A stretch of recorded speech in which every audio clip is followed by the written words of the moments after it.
mode. Good evening, everybody, and welcome. You have no idea what we just went through to get started. Oh, man. And we're not going to tell you. Technology. Well, anyway, good evening. My name is Jimmy De Palma, and I'd like to welcome everyone to the Behind the Scenes with Wales Darby, an insider's look. This is your opportunity to get a look inside some of the top manufacturers that Wales Darby represents. This is your chance to meet the people behind the scenes that work in product development, tech support, sales support, and ask questions that are important to you. Our contractor services department, Johnny Resso, Anthony Tassi, Rick Costa, Rob Clemens, and our leader, Mr. Jimmy Fry, are going to be handling the questions as they come in. So we want you to use your question box that's on your dashboard. Type your questions in there, and the guys will handle them, and we'll address your questions as we go along tonight. So the first company in this series that we're doing that we're going to highlight is our company, Wales Darby, and our owners, Steve and Brian Darby. So gentlemen, welcome tonight. Thanks, Jimmy. Thank you, Jim. And everybody. And good evening, everybody. As long as technology works, it's a good night. So we have an hour, and we have a lot of questions. We have a lot of questions. We really want to highlight our company, and I hope you guys realize when I keep saying our company, I know you guys are the owners, but it's company, right? Yes, it is. Of course. You bet. So let's just get right to it, guys. So, gentlemen, how did this start? How did Wales Darby start, and what were the big factors that influenced you guys to become manufacturers reps? So it started, you want me to start with this, Brian? Yeah, go ahead. So started in 1974, September of 74. I started then with my father, who had split off from a different company called Wales and Ward. Brian joined in 1980. So this coming September will be our 46th anniversary. You can figure out the numbers. I've been asked for 46 and Brian for 39. So there we go. And how did it really start? He joined a rep firm, and I'm going to make this quick because it's sort of a historical thing, but in the late 60s, early 70s, manufacturers were starting to go away from their typical model, distribution channel model, where they had salesmen dispersed all over the United States that they were paying to work out of their homes. Some people got together, that eventually became manufacturers representatives that would hire a number of people and take on a number of product lines. So for the manufacturer, it was a home run. He no longer had 50 people scattered throughout 50 states. He had a group of people that he didn't pay until you sold something. So when he had his own sales force, he had to pay those people's salaries. So that's how the rep business started. It really was, it metamorphosized in that late 60s, early 60s to mid 70s, big time. And that became the norm. Okay. I'll add quickly to that because I think the other part of the question is how did we get into this business? Obviously, our dad was beginning a business.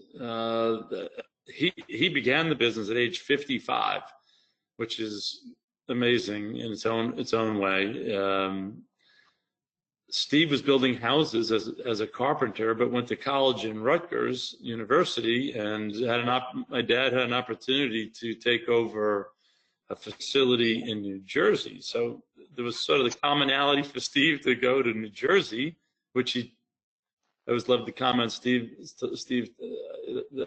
told our dad that, hey, give me 2 years, and if it doesn't work, let me out. That was 46 years ago. I don't know how to count.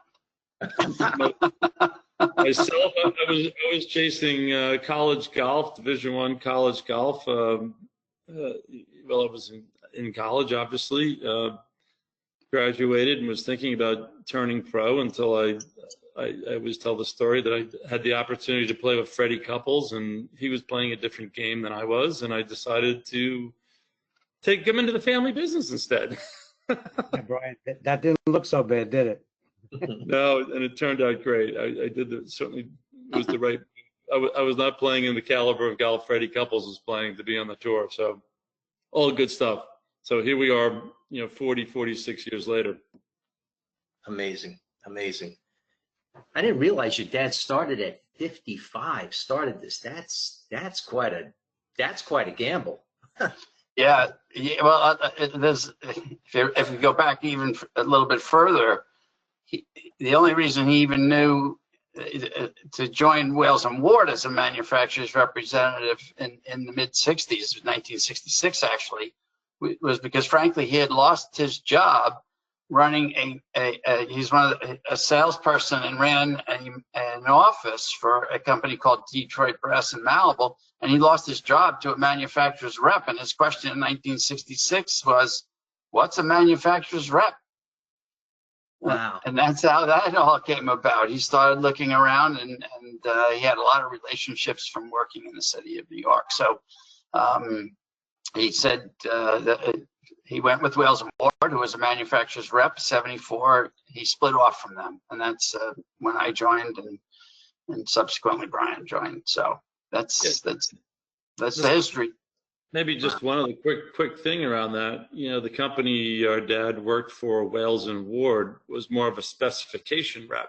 They were heavy plan and spec, what we would call plan and spec rep, creating specifications with the engineering firms all through New York City, in more highly technical engineered product, more in fans and ventilating equipment. But my dad had more of the influence and background with the distribution side of the business. Ergo, when Wales Darby was formed, with Vic Wales and our dad, it sort of was the beginning and the metamorphosis of who we are today, is that blended rep of being very highly engineered, technical product business coupled with the distribution side of the world, So it's really who we've become from the beginning. It's interesting. And again, the beginning was Takeo was the only line we had in the state of New Jersey, and in the state of in Long Island, Metro New York, it was Takeo, hand valve, and Modine. That was it. Wow. Yeah. There's humble beginnings. Yeah. How many lines now do we have? I lost count. 40 something, I would think. Incredible. All right. So all these years building up to this point, how have you guys kept your finger on the pulse of the industry? How did you know how to make your changes and how to gamble, how to take those chances? And the rest. I'll jump on that a little bit. To initiate, it's evolved obviously tremendously over the years. We started mostly in the distribution side of the sales side of the business with product lines that were still technical but much smaller nature. And even in the late 80s, we decided to move into more plumbing products, and because we just thought that it would be good to complement the plumbing with the heating. We were heavily heating oriented initially, obviously with Takeo and Modine, and we really took a step into getting into the China business and faucet business. We found that it really wasn't a great match for us. And at that same point in time, a lot of what we call the big box, that was when Home Depot started to begin. And there was a lot of concern that the commodity type plumbing product business would really not even need a representative. and Steve and I got at that point in time, we really made a conscious decision to really move into take our company, continue to take it into more of the mechanical, technical side, product side of the business. And once we kind of really established who we were, or who to continue to become, we focused heavily on that and really began at that point, to grow more into the commercial side of the business, the engineered side of the business, further develop that. Actually, that's when we hired, John Knowles. John Knowles is probably 35 years with us now. So about 1985, 1986, I hired John. He was a baby back then. I hope he's online here. And John was the beginning of our engineer. He was a graduate engineer, and he was the beginning of what became our engineering department, and has taken that miles. So people also enabled that direction. Steve, you